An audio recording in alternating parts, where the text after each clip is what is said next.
যোগ্যতার মাধ্যম দিয়ে এই সম্পদ উপার্জন করেছি, আমি যাকাত দেব না।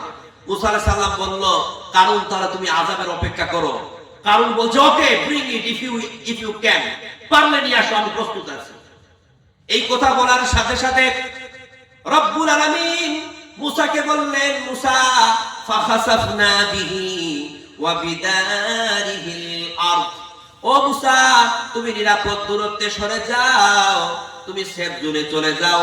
আমি এখনই কারুনকে তার সকল ধন সম্পদ সহ জমিনের মধ্যে ঢুকিয়ে দিচ্ছি। জোরে বলুন সুবহানাল্লাহ।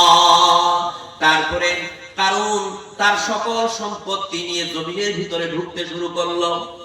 যখন কারুন জমিনের ভিতরে ঢুকতে শুরু করেছে, জমিনের ভিতরে ঢুকতে ঢুকতে যখন সে বুক পর্যন্ত ঢুকে গেছে, তখনও ভাবছে মনে হয় শক্তি দিয়ে উঠে যাব।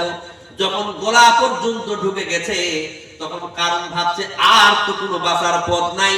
তখন ওই কারুন মুসাকে ডেকে বলছে, মুসা তুই আমারে বাঁচা, আমি আমার সমস্ত ধন সম্পদ তোকে আর তোর আল্লাহকে দিয়ে দিলাম। এইদিকে রব্বুল আলামিন বললেন, ও কারুন, ইওর টাইম ইজ আপ, তোমার সময় শেষ। কারণ তুমি বাগাল গারগারাতে চলে গেছো, এখন তোমার তওবা আর কবুল হবে না।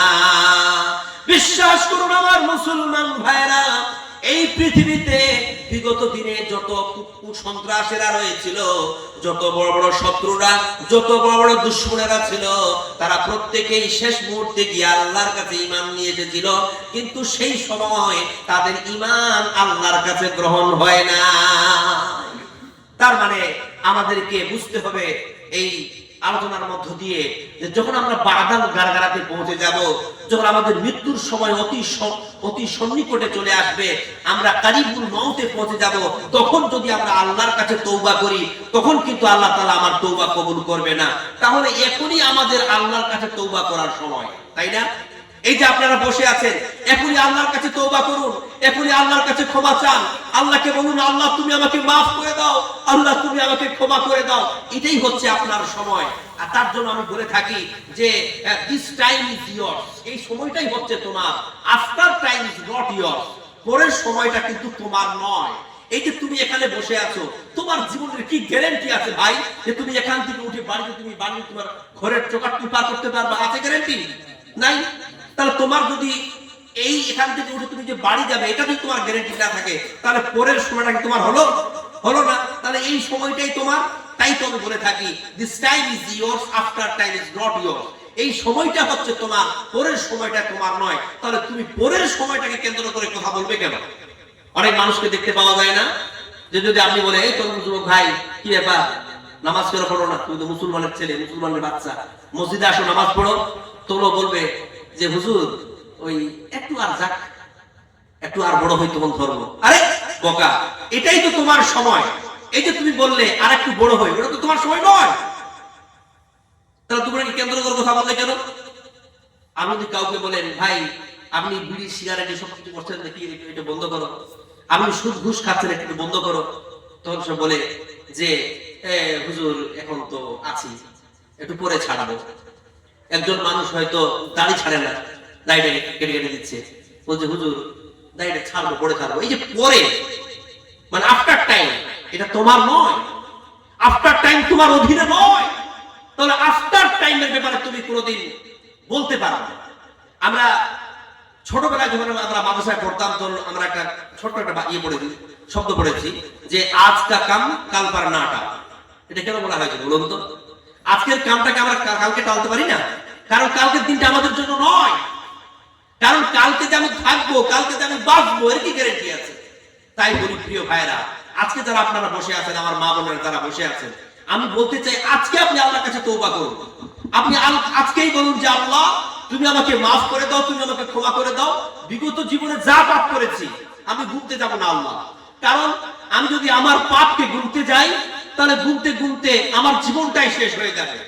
আমি পাহাড় সমান পাপ করে ফেলেছি আল্লাহ, আমি সাগরের ফেরা সমান পাপ করেছি আল্লাহ। আমি কত পাপ করেছি জানি না, পাপের কোন একটা বিষয় নাই যে পাপটা আমি করি নাই। অতএব তুমি দয়ার সাগর, তুমি রহমানুর রহিম, তুমি আমার সমস্ত পাপ মাফ করে দাও আল্লাহ।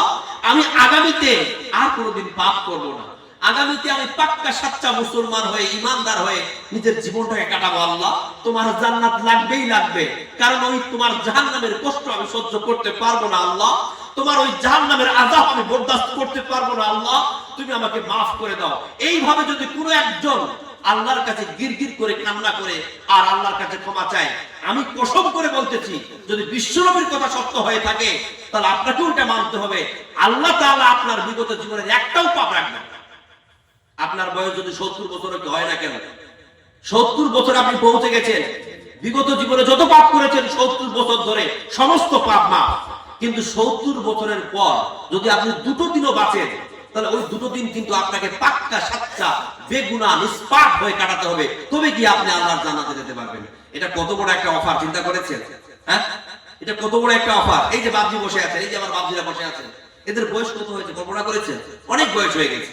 এখন এই বাবজি যদি একদম বলে আল্লাহ তুমি আমাকে মাফ করে দাও, তুমি আমাকে ক্ষমা করে দাও, আল্লাহ বিগত জীবনে তুমি আমার প্রত্যেকটা পাপ মাফ করে দাও, আমি আর আগামীতে পাপ করবো না, বাস আপনি ওই কথার উপরে অটল আছেন। দেখা গেল 1 বছর পর বা 6 মাস পর আপনি মারা গেলেন। এই যে 6টা মাস যদি আপনি আপনার ওয়াদা অনুযায়ী আল্লাহকে যে ওয়াদা দিয়েছেন ভালোভাবে চলেছেন, আর তার আগের যে 70টা বছর শুধু পাপ করে গেছেন, আল্লাহ তাআলা এই কন্ডিশনে বলছে তুমি জান্নাতি। জোরে বলুন সুবহানাল্লাহ। তার মানে আল্লাহর কত দয়া, আল্লাহর কত ভালোবাসা। একটা মানুষ 70 বছর পাপ করার পর তওবা করলো এমন ভাবে, তারপর যদি সেই ব্যক্তিটা 6 মাস বেঁচে আল্লাহর কাছে চলে যায়, আল্লাহ তখন চিন্তা ভাবনা করে যদি দেখে, যদি আমরা জীবনের পৃথিবীর মানুষ যদি ক্যালকুলেশন করে দেখি যে তার পাপ কত হতে পারে আর তার নেকি কত হতে পারে। 70 বছর ওই লোকটা চুরি করেছে, সেই ব্যক্তিটা সুদ খেয়েছে, ঘুষ খেয়েছে, সেই ব্যক্তিটা জেনা করেছে, অনেক পাপ করেছে, পাপটাকে পাপের পাহাড় করে দিয়েছে, পাপের পাহাড় করে দিয়েছে। কিন্তু দেখা যাচ্ছে ওই ব্যক্তিটা 6 মাস যে বেঁচেছে শুধুমাত্র কিছু মানে স্বল্প পরিমাণ নেকি করেছে। কিন্তু আল্লাহ পাক রব্বুল আলামিন ওই সাগর সমান, সাগর সমতুল্য এবং পাহাড় সমতুল্য গুনাহগুলোকে মাফ করে দিয়ে ওই যে সামান্য পরিমাণ নেকি করেছে, ওই নেকির বিনিময়ে তাকে জান্নাত দিয়ে দেবে। জোরে বলুন সুবহানাল্লাহ। তাই আমি বলি প্রিয় ভাইরা যে এখনই আল্লাহর কাছে ক্ষমা চান, এখনই আল্লাহর কাছে মাফ চান। আপনার কি গ্যারান্টি আছে যে আপনি পৃথিবীতে মানে আর বেশি দিন বাঁচতে পারবেন, অথবা আপনি এখান থেকে উঠে যেতে পারবেন? আমাদের কোনো গ্যারান্টি নাই, জীবনের আমরা নিশ্চয়তা দিতে পারি না, 1 সেকেন্ডের ব্যাপারে আমরা বলতে পারি না। অতএব প্রিয় ভাইরা আপনি এখনই আল্লাহর কাছে তওবা করবেন। আমি কি বলেছিলাম? দ্য ডোর অফ তওবা is not open at 2 Times, বলি নাই? 2টা সময় তওবার দরজা বন্ধ হয়ে যায়। তাহলে একটা হলো কি? বা আদাল গারগারা, যখন মৃত্যু অতি নিকটে চলে আসে, এটা হলো 1 নম্বর। চলুন 2 নম্বরটা কি? 2 নম্বরটার ব্যাপারে বিশ্বনবী বলছে। বিশ্বনবী বলেন বা'দা তুলু'ইস শামসি মিন মাগরিবিহা, যেই দিন প্রভাতে সূর্য পশ্চিম দিক দিয়ে উদিত হবে সেই দিন তওবার দরজাটারে আল্লাহ তাআলা বন্ধ করে দেবেন। আমরা জানি এখন আমরা যে সূর্যটাকে আকাশের মধ্যে দেখতে পাই, এই সূর্যটা প্রতিদিন পূর্ব দিক থেকে ওঠে আর পশ্চিম দিকে গিয়ে ডুবে যায়। কিন্তু কিয়ামতের আগে এমন একটা দিন আসবে, কিয়ামতের আগে মুহূর্তে এমন একটা দিন আসবে, এমন একটা সময় হবে যেই সময় থেকে সূর্যটা পশ্চিম দিক থেকে উদিত হবে আর পূর্ব দিকে গিয়ে ডুববে। ওই দিন থেকে আল্লাহ পাক রব্বুল আলামিন তওবার দরজাকে বন্ধ করে দেবেন। জোরে বলুন সুবহানাল্লাহ। সুতরাং আমার প্রিয় ভাইরা, আমরা তো হয়তো কিয়ামতের অনেক আলামত আগে দেখতে পাবো, তাই না? অনেক আলামত দেখতে পাবো, তারপরে হয়তো এই সূর্যের খেলা হবে। কিন্তু প্রথমকার যে কন্ডিশনটা বললাম বা'দাল গারগারা, এটার ব্যাপারে তো আমরা বলতে পারবো না ভাই। হ্যাঁ, বলতে পারবো? কিয়ামতের আগে অনেক আলামত আসবে বুঝলাম, কিন্তু মৃত্যুর আগে কোনো আলামত আসে? কোনো আলামত আসে না ভাই। কোন মানুষের ক্ষেত্রে আমরা আলামত এসে যদি মানুষটা মারা যায় আমরা বলি ওই মানুষটা স্বাভাবিক মৃত্যুবরণ করলো। কিন্তু যখন কোনো মানুষ আলামত বিহীন ভাবে মারা যায় তখন আমরা বাংলায় বলি তাকে কি, যে অকাল মৃত্যু, বলি না? কিন্তু আসলে অকাল মৃত্যু নয়, তার মৃত্যুর সময় এসেছে বলে তার মরণ হয়েছে। দেখুন এই যে তরুণ যুবক ভাইরা, আমার যে 2 একটা যুবক বসে আছে আমার সামনে, তরুণ যুবক, এরা কিন্তু কানে বিল লাগিয়ে গান শুনে, এটা আমার ধারণা। এ না হলেও এর মতো আর একটা কোনো যুবক হতে পারে যে গান শুনে। এখানে দেখা গেল জালসাটা শেষ হয়ে গেল, জালসাটা শেষ হওয়ার পর সে হয়তো দূরবর্তী কোনো একটা স্থান থেকে এখানে এসেছে। বাস কানে লিড লাগিয়ে নিল, মোবাইল চালু করে দিয়ে পকেটে ভরে দিল, গান চলতেছে, এত জোরে গান চলতেছে, ধুমধুম ধুমধুম করে মিউজিক হচ্ছে, গান বাজতেছে, আর ও মানে মস্তিতে আনন্দে সে বাইক চালাচ্ছে, গান শুনছে, আনন্দে আছে, তার সেন্স, তার দিমাগ পুরোপুরি গানের উপরে মোহিত হয়ে আছে, তাই না? আর দেখা গেল হঠাৎ করে পিছন দিক থেকে এসে একটা লরি তাকে মালো ধ্রান করে ধাক্কা, আর সে একদম সামনে ধ্রান করে পড়ে গেল, অন দা স্পট ডেথ, সঙ্গে সঙ্গে মারা গেল। বলুন তো ভাই, ও কি ভেবেছিল যে আমি মারা যাবো? ও কি কল্পনা করার সুযোগ পেল আমি তখন মারা গেলাম?